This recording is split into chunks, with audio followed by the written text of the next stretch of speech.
हमारे channel FOV sense अध्याय 4 ज्ञान कर्म और संन्यास योग में आपका स्वागत है। यस्य सर्वे संभारंभा काम संकल्प वर्जिता ज्ञानाग्नि दग्ध कर्माणम तमहौ पंडिता बुद्धा। जिस मनुष्य के कर्मों का आरंभ संकल्प और कामना के बिना होता है, जिसके सारे कर्म ज्ञान रूपी अग्नि में जल गए हों, उसे ज्ञानी जन भी पंडित कहते हैं।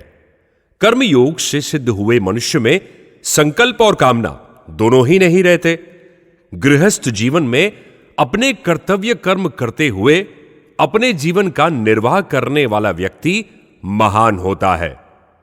जैसे कमल का पत्ता जल में ही पैदा होता है और जल में रहते हुए भी वो जल से लिप्त नहीं होता, ठीक वैसे ही कर्मयोगी भी संसार में रहते हुए अपना कर्म करते हैं, परंतु कर्मों में लिप्त नहीं होते हैं।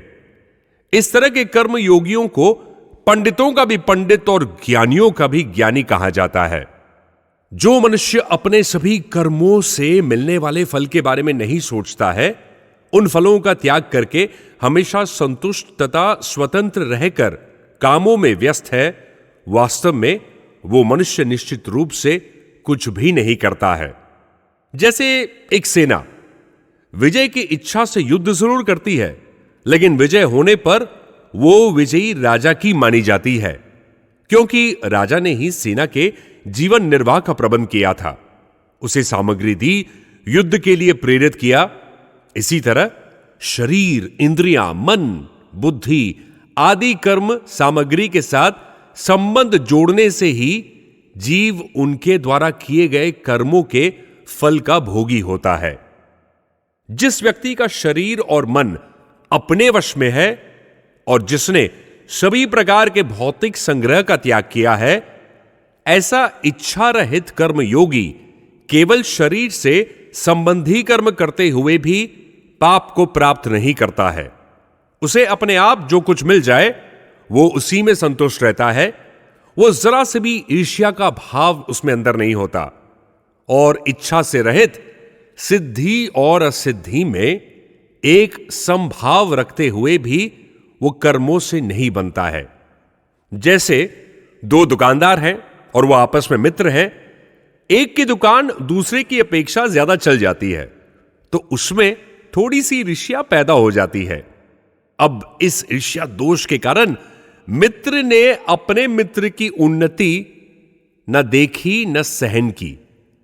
जहां अब तक प्रेम भाव था, अब वैर और भिन्नता आ जाती है। कर्मयोगी इन सब से ऊपर बंधन मुक्त हो जाता है।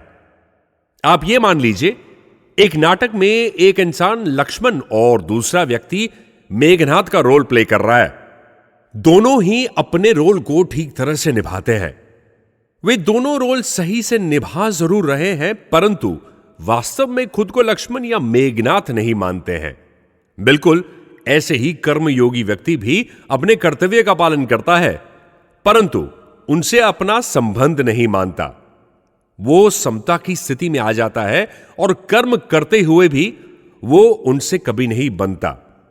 मित्रों, ये मान लीजिए कि अपने जीवन में वास्तव में वही होता है जो होने वाला है, आप चाहे न चाहे, और जो नहीं होने वाला है उसे आप चाहे भी तो वो नहीं होगा। इसलिए मनचाही की कामना करके हम बेकार में ही उलझे रहते हैं और दुख पाते हैं। कर्मयोगी संसार से मिली चीजों को अपना नहीं मानता, वो उन्हें संसार का मानकर संसार की सेवा में अर्पण कर देता है। उसकी सभी इच्छाएं मिट जाती है और वो उनसे मुक्त है। अब ऐसे ज्ञानी निस्वार्थ भाव से दूसरों के हित के लिए कर्म करने वाले व्यक्ति के सारे कर्म नष्ट हो जाते हैं, क्योंकि वो अब भोगने वाला नहीं है। उसने सभी कर्मों के फल या दंड समाप्त कर दिए हैं। अब साधारण शब्दों में इस प्रकार हम समझने का प्रयास करेंगे। एक क्रिया होती है, एक कर्म होता है और एक कर्म योग होता है। शरीर बच्चे से जवान, जवान से बूढ़ा होता है, इसे हम क्रिया कहते हैं। क्रिया से न पाप होता है, न पुण्य, ना ही बंधन, ना ही मुक्ति होती है। उदाहरण के लिए गंगा नदी का बहना वो एक क्रिया है, लेकिन अगर कोई उसमें डूबकर मर जाए या खेती के लिए उसका पानी इस्तेमाल किया जाए तो इससे गंगा जी को किसी भी तरह का पाप या पुण्य नहीं लगेगा। हम मनुष्य जब अपने लिए क्रिया करते हैं तो वो क्रिया कर्म बन जाती है और कर्म से बंधन होता है।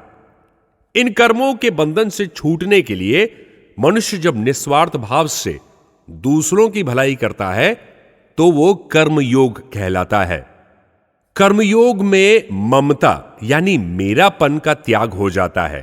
पहले ममता मिटती है, फिर अहंकार स्वयं ही मिट जाता है। कर्मयोगी अपने लिए कोई कर्म नहीं करता और कुछ नहीं चाहता है। उम्मीद करते हैं कि आज का ये एपिसोड आपको अच्छा लगा। हमारे चैनल को लाइक, कमेंट और सब्सक्राइब जरूर कीजिएगा।